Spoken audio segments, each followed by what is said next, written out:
सोलापूर महानगरपालिकेचे सन 2026-27 प्रशासकीय अंदाजपत्रक सादर.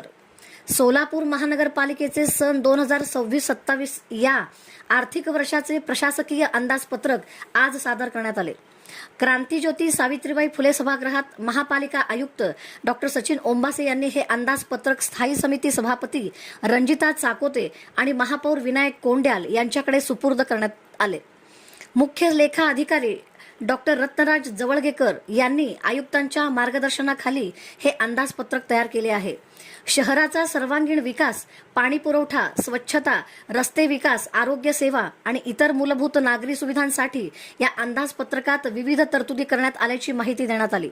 दरम्यान नागरिकांच्या सूचना आणि स्थायी समिती सदस्यांच्या चर्चेनंतर आवश्यक सुधारणा करून सुधारित अंदाजपत्रक जाहीर करण्यात येईल, असे स्थायी समिती सभापती रणजिता चाकोते यांनी सांगितले.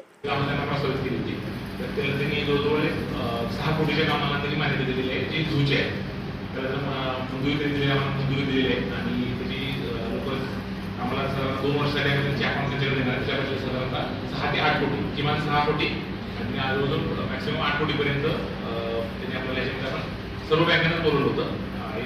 इलेक्शन पूर्वी पूर्ण प्रक्रिया होती.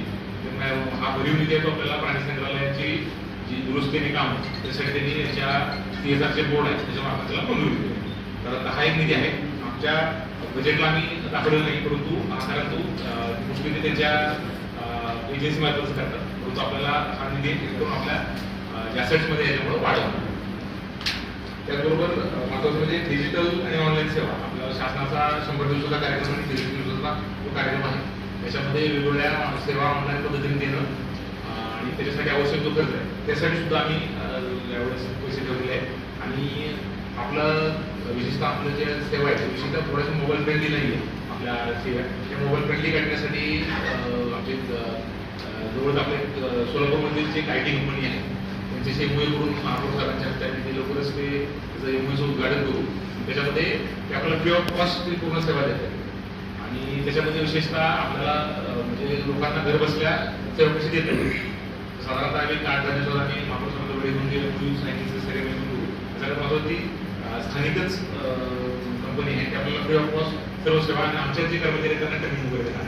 हे सुद्धा एक आमच्या डिजिटल ऑनलाईन सेवा जी आहे साधारणतः आमच्या 163 सेवा यापूर्वी फक्त 30 हा आकडा होता. शासनाचं 150 दिवसाच्या कार्यक्रमामध्ये मग आम्ही उर्वरित ज्या 100 ते 120 सेवा आहे पूर्णतः ऑनलाईन केलेल्या आहे आणि त्याचं ट्रॅकिंग होतं. विशेषतः त्याचा डॅशबोर्ड जो आहे तो सर्व नागरिकांना पाहता येतो कोणाला प्रलंबित आहे काय प्रलंबित आहे आणि त्याच्या आधारे लोकांना घरपोच सेवा मिळावी ही आमची धारणा. साधारणतः ही आमचे जे बेसिक जे ठळक मुद्दे जे आहेत आणि साधारणतः हे ठळक मुद्दे आम्ही आज सबमिट केलेले आहेत आणि साधारणतः स्टँडिंगचे मांडणी झाले तर डिटेल तुम्हाला प्लीज करू. आणि मागच्या त्याचे चालू आर्थिक वर्षाचे सुधारित अंदाजपत्रक असं दोन्ही गोष्टी आपण आज सादर केलेल्या आहेत. तर 26-27 जे आपलं अंदाजपत्रक आहे साधारणतः मनपाचं जे एकूण उत्पन्न आम्ही पकडत आहोत साधारणतः 924 कोटीचं मनपाचं स्वतःचं उत्पन्न आम्ही गृहीत धरत आहोत. त्याच्यामध्ये शासनाचा GSTचा भाग आणि यांचा प्रॉपर्टी टॅक्स रिलीफ हे सगळं पकडून साधारणतः 924चा बजेट आम्ही प्रस्तावित करत आहोत आणि 347 कोटीचा अनुदान ज्याच्यामध्ये शासनाच्या DPC असेल आणि शासनाच्या वेगवेगळ्या योजनांना येणारं अनुदान आहे ते साधारणतः 347 कोटींचं आहे.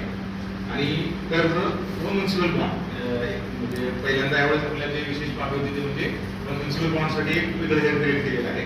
त्याच्यामध्ये एकूण आपण 111 कोटी म्हणजे आमच्या मनपात स्वतःचं उत्पन्न 924 कोटी, अनुदान 347 कोटी आणि कर्ज व म्युन्सिपल बॉन्ड एकूण मिळून 111 कोटी. साधारणतः हे 3 हेडचं जे एकूण मिळून आपलं जे बजेट आहे ते 1383 कोटी.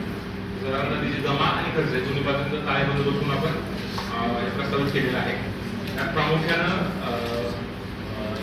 यापूर्वी महाराष्ट्र शासनानं आपल्याला सूचना दिल्या होत्या. त्याच्यामध्ये आपल्याला शहरातला जो अंतर्गत पाणी पुरवठा सुधारण्यासाठी सुरुवातीला आपण 892 कोटीचा जो आराखडाला आपल्याला तांत्रिक मान्यताने मिळाली होती, परंतु वर्ल्ड बँकची जी टीम होती आणि आपल्या जे मित्र जे इन्स्टिट्यूशन आहे महाराष्ट्र सरकारचं जे त्याच्या समन्वयाने हा पुन्हा एकदा त्याचा रिव्ह्यू केला. त्याच्यामध्ये रिवाईज आपण सुरुवातीला एका टप्प्यामध्ये पूर्ण प्रोजेक्ट करणार होतो परंतु त्यांनी आपल्याला सूचना दिली की जर आपल्याला व्यवस्थितरित्या आणि सस्टेनेबल रीतीने जर प्रोजेक्ट करायचा असेल तर तो टप्पा 1 टप्पा 2 न करता एकत्रच प्रस्ताव करावा. त्यासाठी साधारणतः 1300 कोटीच्या आसपास रिवाइज पीएसाठी हा प्रस्ताव केलेला आहे आणि त्याच्या अनुषंगाने जे काही तरतुदी लागतात साधारणतः पुन्हा एकदा त्याची आम्हाला जनरल बॉडीकडे रिवाइज जेव्हा त्याची तांत्रिक मान्यता प्राप्त होईल त्यानंतर रिवाइज प्रशासकीय मंजुरीसाठी सुद्धा आमच्या जनरल बॉडी आणि स्टँडिंगकडे जाईल. हा एक महत्त्वाचा मुद्दा आहे. त्याच्यामध्ये अनुषंगाने जे काही म्युनिसिपल बॉन्ड रेज करण्याची विशेषतः कारण वर्ल्ड बँकचं जी आपल्याला महत्त्वाची अट आहे की कुठल्याही प्रोजेक्ट करताना त्याच्यामध्ये प्रायव्हेट सेक्टरचं पार्टिसिपेशन असावं. त्यामुळे आपल्याला कंपल्सरी हे म्युनिसिपल बॉन्ड रेज करायला लागतं. ते किती करायचं काय करायचं हे डिटेल्स आम्हाला साधारण 8-10 दिवसामध्ये वर्ल्ड बँक आणि मित्राच्या मार्फत कळवून देते. परंतु त्यासाठी जी तरतूद असते ते आम्ही ह्याच्यामध्ये केली. त्यानंतर यावर्षीच्या चालू ह्याच्यामध्येच आपल्याला जे स्ट्रॉंग वॉटर ड्रेनेजसाठी 98 कोटीचा जो प्रोजेक्ट आहे ते सुद्धा आम्ही रेग्युलर हेड पकडलेले आहे. सध्या आपल्याला जवळजवळ 5 कोटी रुपये प्राप्त झाले त्याचे आणि यावर्षी आपल्याला रिमेनिंग 40-50% जो काही निधी असेल जो एक्सपेक्टेड आहे तो सुद्धा आम्ही त्याचा पकडलेला आहे. त्याचबरोबर PME ई बस जे फंक्शनिंग आहे या आर्थिक वर्षामध्ये सप्लाय होऊन सुरू होण्याची अपेक्षा जे काही आवश्यक ते काही सुविधा आणि खर्च आहे ते सुद्धा आम्ही याच्यात घेतलेला आहे. त्याचबरोबर समाज कल्याण विभागाचा आपला जो कंपल्सरी ठेवायचा निधी असतो साधारणतः एका वर्षाचा खर्च करायला राहून गेला आहे. साधारण 5 कोटीची जुनी थकबाकी आहे आणि चालू वर्षाची 3 कोटीची रक्कम असे 8 कोटीचं एकूण आम्ही जे बजेट आहे ते आम्ही समाज कल्याणाचा विशेष बाब म्हणून राहिलेला बाब आहे तो आपल्याला जे दलित वस्ती आणि जे मागासवर्गीय समाज जो आहे त्याच्या त्यांचे जे एरिया असतात त्या एरियामध्ये आपण विकास करावा लागतो. त्यासाठी आम्ही विशेष 8 कोटी तरतूद केलेली आहे. संभाजी तलाव आणि सिद्धेश्वर तलाव याच्यावर प्रदूषणावर नियंत्रण ठेवणे यासाठी जे काय आवश्यक आपल्याला खर्च आहे त्याच्यासाठी सुद्धा आम्ही यावेळेस वेगळी तरतूद केली दोन्ही तलावांसाठी. कारण बऱ्याच वेळा त्याच्यामध्ये तक्रारी प्राप्त होतात आणि जे काही शेतकऱ्यांना मृत्यू वगैरे होतो त्यासाठी आम्ही विशेष निधी यासाठी ठेवलेला आहे.